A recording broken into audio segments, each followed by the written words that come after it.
Here is an initial quote from Professor Paul Comar. Waves acquire energy from the wind blowing over the vast expanse of the sea. Storms can impart a tremendous amount of power to the waves, which then travel for thousands of kilometers to the coastal zone.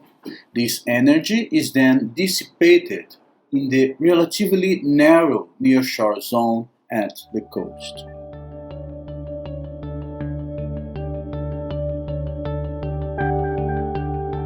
The most dramatic and rapid changes occur as the waves approach a coastline and encounter intermediate and shallow water.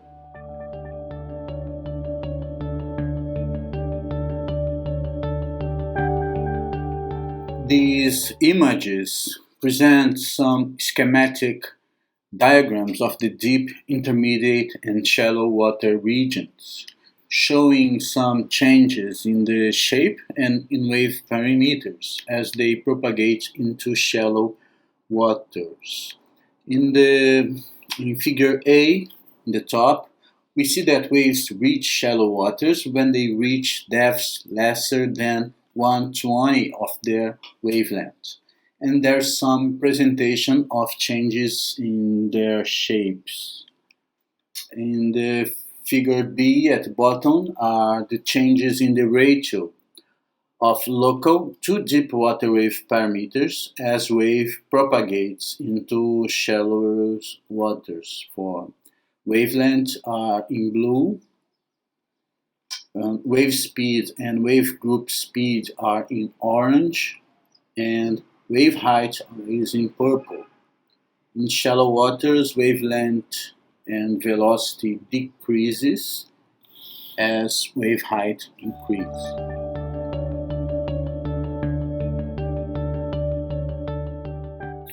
From Professor Conley, this table provides both the deep and shallow water approximation as well as the full expression that represents intermediate depth conditions for various wave parameters and properties based on linear wave theory. Due to the dispersion relation, these expressions are not necessarily unique, and where alternate forms are possible, the expression that favor the use of frequency have been selected.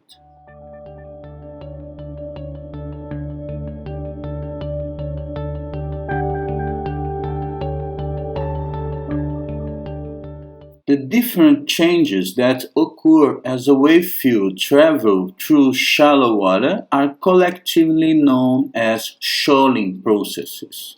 These changes occur because the wave kinematics are now constrained to occur in an increasingly limited vertical space due to the seabed proximity.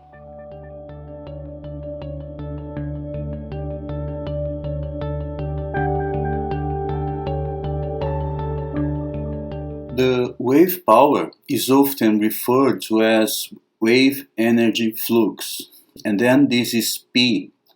P equals 1/8 that multiplies the water density and the gravity and the square of wave height and the celerity. When waves travel from deep to shallow water, P is conserved, so it is then clear that H will also have to change. So a Shoaling coefficient Ks gives the relationship between wave height at one depth relative to another depth.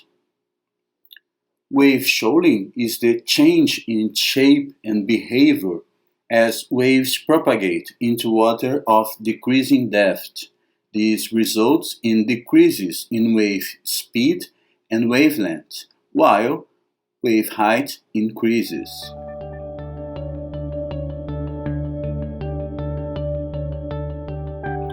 Wave refraction refers to changes in the direction of waves obliquely encountering a gradient in wave phase speed. For water waves, this occurs commonly when waves travel across depth contours that are not parallel to wave crest. As this wave approaches the shore, the section of wave crest on the left side of this image encounters the shallow contours earlier than sections of the crest on the right. The lower phase speed of the shallow water means that this part of the crest will slow down, resulting in a clockwise rotation of the wave front.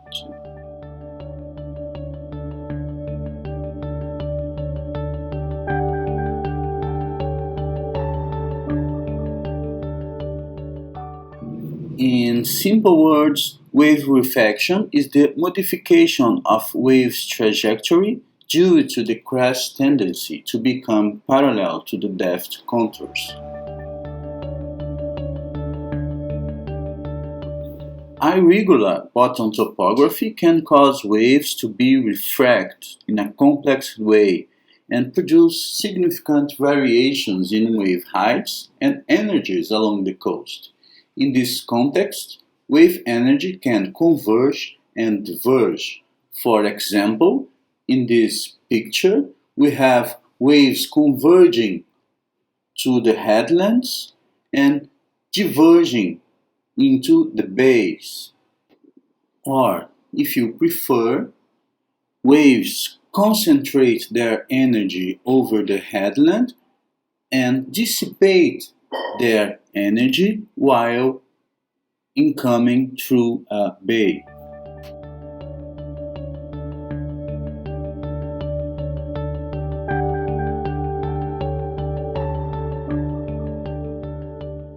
In this photograph, we can clearly see some of the swell lines approximating the coast.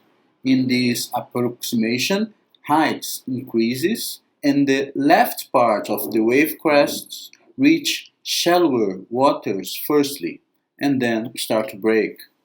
It is also clearly that this leads to some gentle refraction of the wave crests over the headland.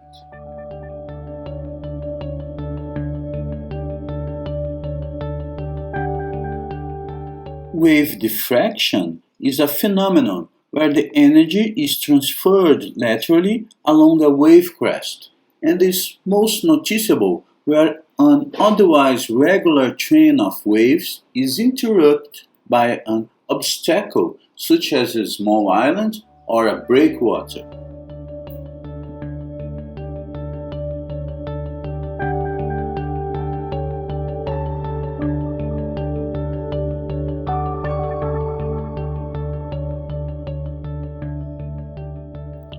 In simple words, wave diffraction is the mechanism by which waves, upon reaching an obstacle, like natural or artificial ones, lose energy and reorient their propagation direction.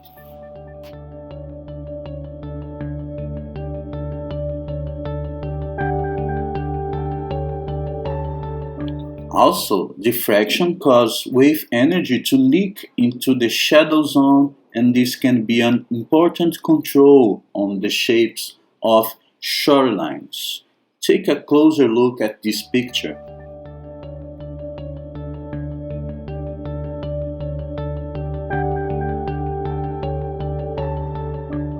And in larger part, accounting for the arcuate shapes of pocket beaches with narrow opening to the sea, like this one is Ferradura Beach in Brazil.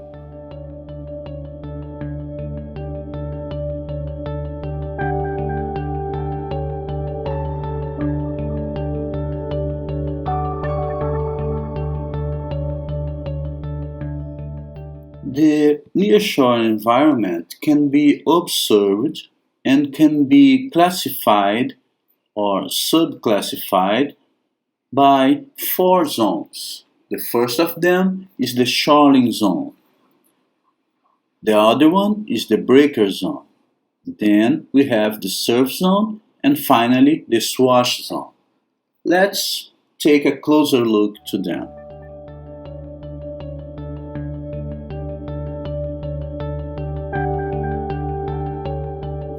We have already discussed the wave shoaling process. In the nearshore, the shoaling zone is the area where the wave's steepness increases. Wave steepness refers to this relation between the wavelength that reduces, that gets shorter, and the wave height that increases, that gets bigger as the waves approximate the breaker zone.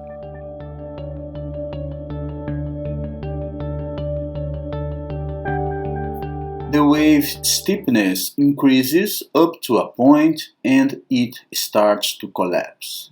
In the nearshore zone, this point has a breaker index, and the relationship is that it's the depth lying between 0.78 to 1.2 times the wave height. For example, a wave with height of 1 meter will break somewhere between the depth of 1.2 meters and 0.78 meters.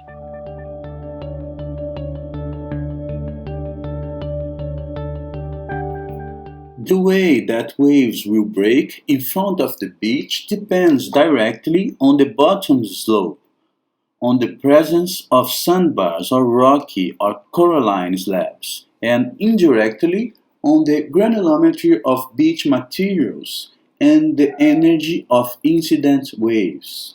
There are four main types of breaking waves. Let's see them.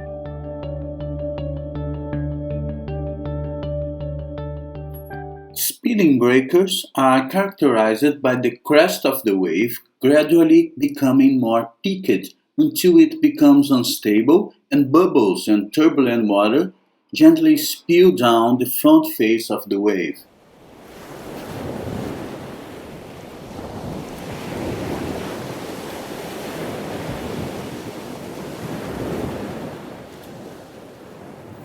Plunging breakers are characterized by the front face of the wave becoming vertical, the crest of the wave traveling forward faster than the rest of the wave, and curling over as a single intact mass of water enclosing an air pocket within the wave.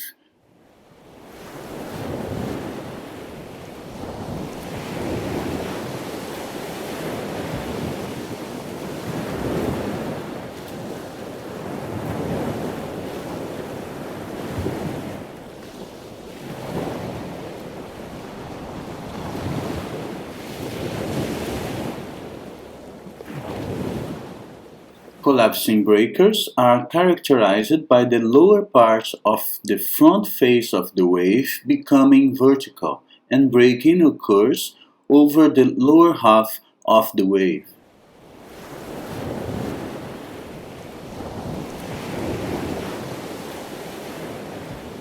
Surging breakers typically remain relatively smooth while the front face and remainder of the wave slide up the beach with little or no bubble production. The water's surface remains almost planar except where ripples may be produced on the beach face.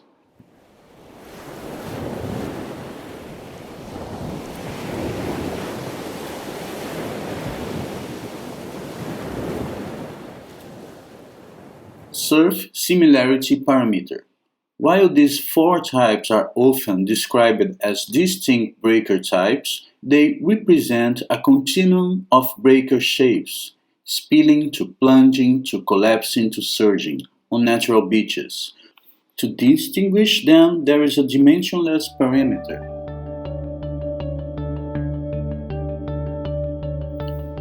Iribarren number, also known as the surf similarity parameter or breaker parameter, is a dimensionless parameter used to model several effects of breaking surface gravity waves on beaches. The parameter considers the beach slope by the tangent of A, and wave parameters being wave height and wave width. The Iribarren number limits for breaking waves are above 3.3 for surging or collapsing breakers, between 0.5 and 3.3 for plunging breakers, and below 0.5 for spilling breakers.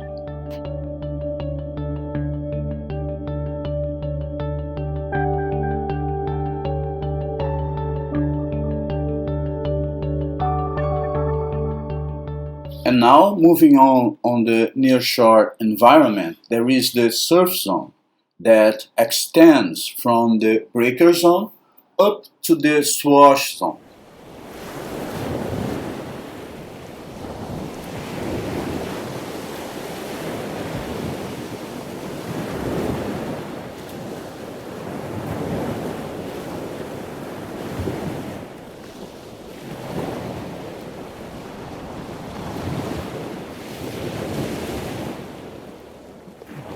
The surf zone is a narrow, dynamic zone between land and sea where waves break and dissipate their energy.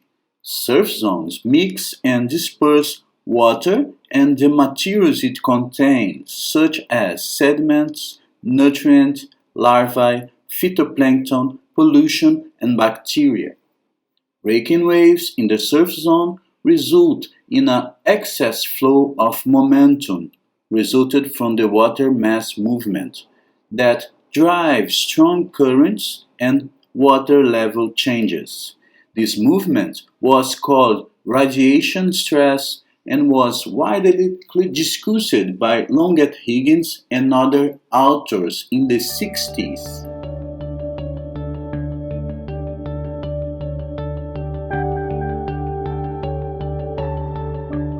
Since the 60s, it was observed that the mean water level could be substantially higher inside the surf zone, and the driving force of radiation stress pushes the water shoreward and increases the water level. These water levels variations vary along the surf zone and control the movement of water by wave-induced currents. These are two main components of radiation stress equation. Sxx is shore normal and is caused by the interaction of the oscillating pressure field and oscillation surface, and Syy,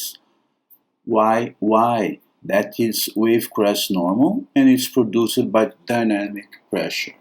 This leads to wave setup, that is the increasing water level that can be reached by this equation, where n is water level and h is still water depth.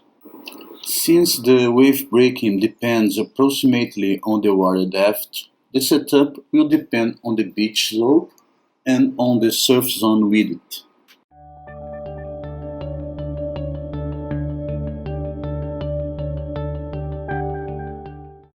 Surf zone currents are generated by wave action in and near the breaker zone, mostly driven by gradients in radiation stress produced by wave breaking. There are three key types of them. A. Bed return flow or undertow. B. Longshore currents. And C. Rip currents.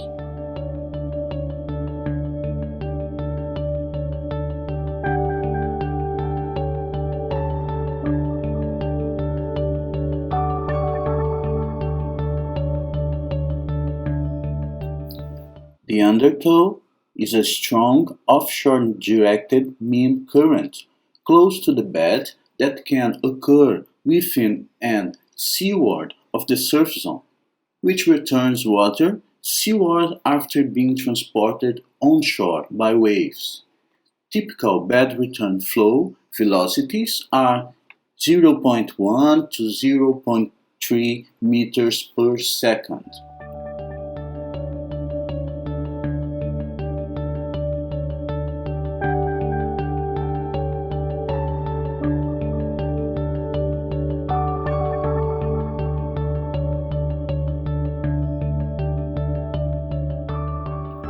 Longshore currents. When waves approach the shore at an oblique angle, breaking waves create a longshore directed radiation stress, SYY, which drives continuous shore parallel surf zone currents. They are typically less than 1, but can exceed 1.5 meters per second. Longshore currents are an important driver of longshore sediment transport and can be also induced by winds and tides.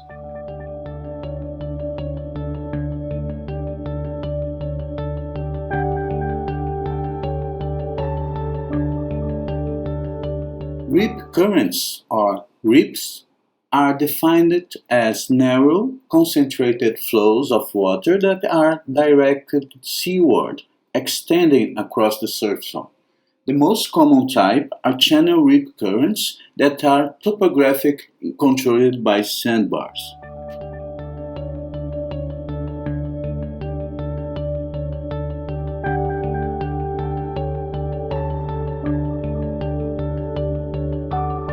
And here is a quote from Professor Komar. Nearshore currents are particularly important in that they combine with waves to transport beach sediments and accordingly are a significant factor in controlling the morphology of the beach. This leads to an nearshore circulation cell that consists of feeder longshore currents, seaward flowing rip currents, and a return flow of water from the offshore into the surf zone.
The Swash zone is located at the landward edge of the surf zone, on the upper part of the beach profile that is subjected to inundation.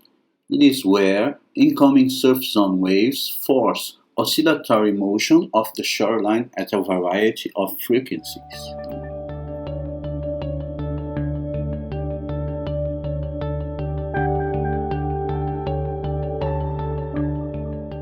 The swash height is the vertical elevation between the shoreline minimum and the shoreline maximum of each swash cycle. The swash period is the time taken for a complete swash cycle of shoreline movement up and then back down the beach face.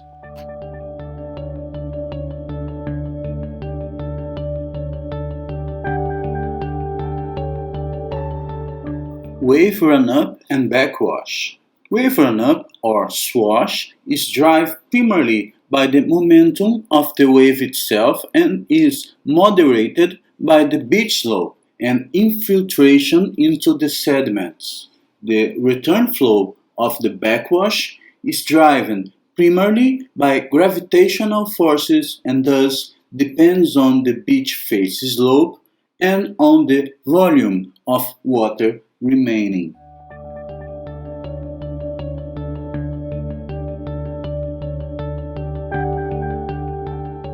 The position of the swash zone between the surf zone and the back beach means that the swash zone processes are critical to the seaward transfer of sediment to the surf zone and erosion during storm wave events.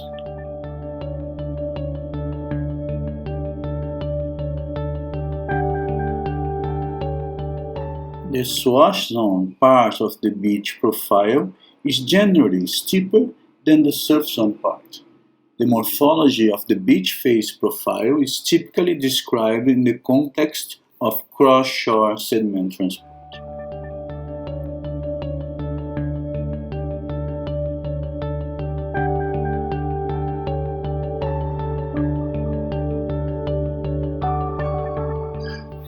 Huntley and Bowen, 1975, were the first to draw attention to differences in surf zone process on steep and low gradient beaches. And Guza and his collaborator, 1985, explored this distinction in swash zone processes. Steep beaches are generally associated with short wave dominated swash and a relatively narrow banded energy spectrum, whereas low gradient beaches are long wave dominated with a broad banded swash energy spectrum.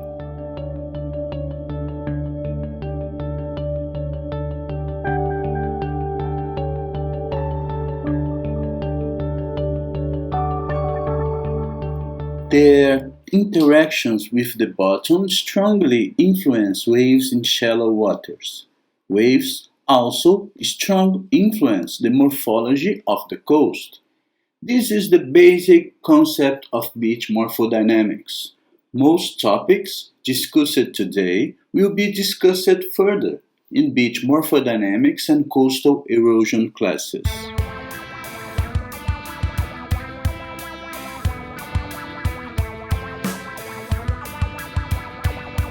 And this is enough for today. See you soon. Take care and be safe.